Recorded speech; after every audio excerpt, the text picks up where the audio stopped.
law-abiding citizen. The city you lived in has banned firearms. One night, 2 criminals break into your home with loaded guns. One criminal has a gun to your head and forces you to watch the other criminal rape and murder your family. What would you do in this situation? What could you do? Fact of the matter is, you couldn't do anything about it. No baseball bat, martial arts, faith is going to be as fast as a speeding bullet. Some state and local governments are trying to infringe on our Second Amendment right, the right to bear arms.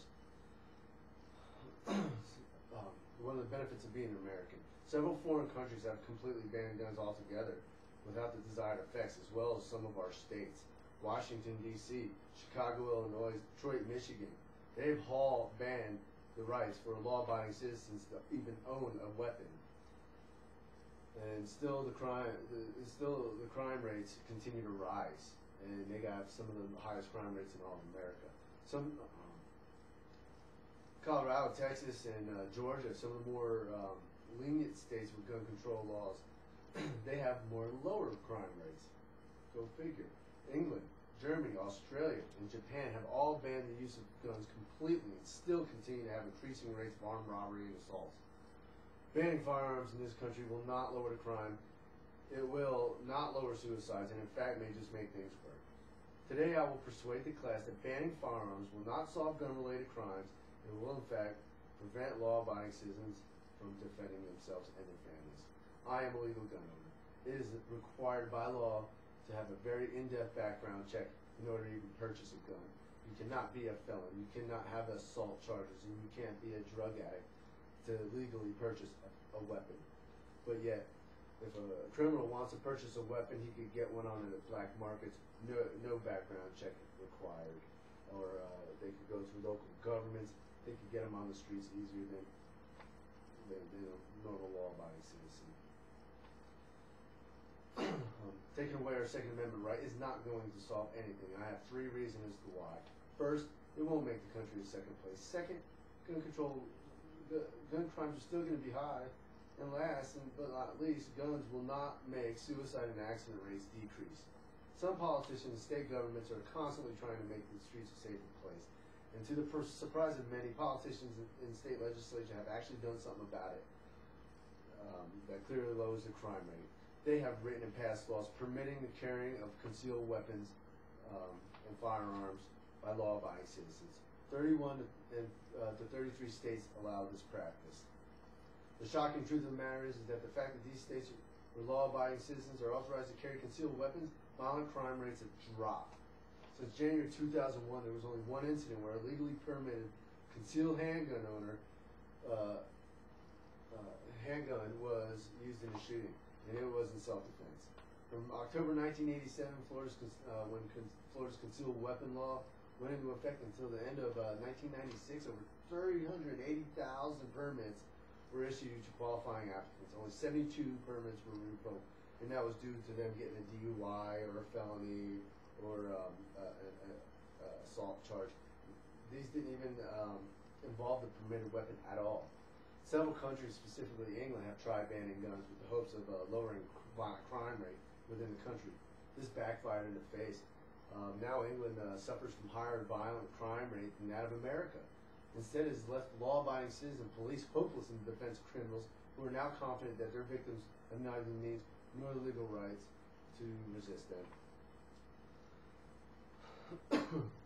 The consequences of implementing a firearm ban in the United States would be that the law-abiding citizens would not have access to guns. Law-abiding citizens will have to resort to not abiding by the law at all, making the United States even more chaos. So now you got criminals getting guns on the black market, and now you got law-abiding citizens getting guns on the black market, or not getting guns at all. But either way, we won't be able to keep as much track on our guns within the United States, period. Felons, assaulters, drug addicts, they were still easily make or obtain guns through foreign governments or the black market, just like they do right now. The overall major problem we'll be facing if our right is taken away is that we'll be leaving law-abiding citizens and police hopeless in the defense of criminals who are now confident that their victims have neither the means nor the legal rights to resist them. If the city you live in thinks that by banning guns will make the suicide and accident rates decrease, they're wrong. Any human being in an unstable state of mind could find the same results by means of, hanging themselves, jumping off a bridge, drug overdose. It's not going to solve anything. People who die by suicide have a mental illness at the time of their death, to include, depression and bipolar disorders. Guns have a very small contribution to the suicide and accident statistics in America. Untreated depression or mental illness is the #1 cause for suicide. Human beings will always be exposed to self-inflicting injuries other than gun-related injuries. According to studies from the John Hopkins Bloomberg School of Public Health Center for Injury and Research and Policy, suicide by hanging or suffocation increased markedly with a 6.3% annual increase among men and a 2.3% annual increase among women. Hanging, suffocation accounted for 22% of all suicides by 2005, surpassing poisoning by 18%. The rate of suicide between 1999 and 2005 in the United States is increasing for the first time in a decade.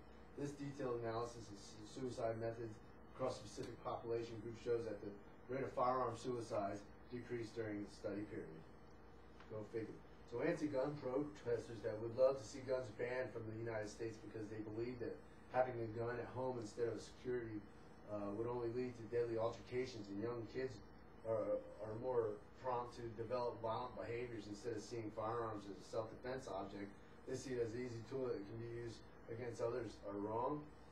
Because studies have shown that during the past 6 months, even with the gun ownership being at the highest rate, violent crime is at a 30-year low rate, and this having at present numerous laws regulating guns. A human being is going to react to violence in a way that is best suitable for them, by use of firearms or any other means. So you don't only have to use a firearm as a weapon to kill somebody. A knife, a bat, a rock, piece of glass can be just as effective and even more violent. This doesn't just apply to adults, but young children. They get just enough violence at home as they do in school and in society.